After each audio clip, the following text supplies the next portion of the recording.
so good afternoon class. I'm not here to sing, okay? So I'm here to show an example of the simple harmonic motion, okay? So some of you sent me messages asking me to show them an example of it, okay? So it will be like your old video presentations, like the previous video presentation. It's only for 1 or 2 minutes, okay? So you're asked to, or you're tasked to find objects in your home to show the simple harmonic motion. Now here, at home, I found my old guitar.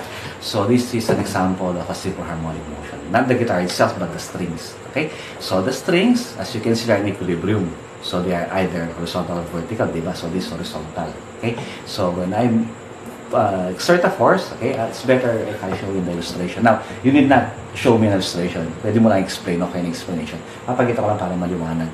Okay, but I think explained in the video, previous video that I sent you. Okay, so if you use your guitar string, okay, if you apply a force on the string, gagalaw-galaw yan. Okay, so pinalaki ko lang kasi it's hard to see yung movement niya. Okay, so gagalaw-galaw yan. Okay, so ito yung equilibrium, the one in the middle, yan yung state niya before.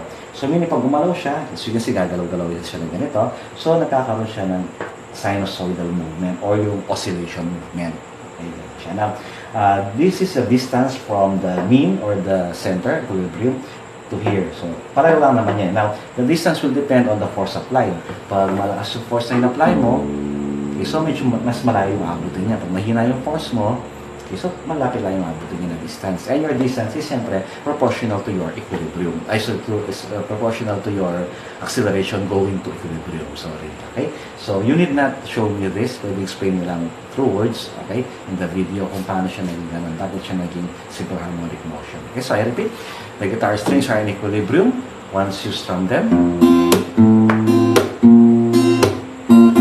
Okay, so when you strum them, gagalaw na yan. Okay, so magkakaroon siya ng movement. Pero babalik pa rin sa dati. Okay, now, as you can see, okay, when the sound stops, meaning it came back to equilibrium, to its original form. As long as it's moving, okay, so there's a vibration, okay, and there's a simple harmonic motion, meaning it's going back and forth.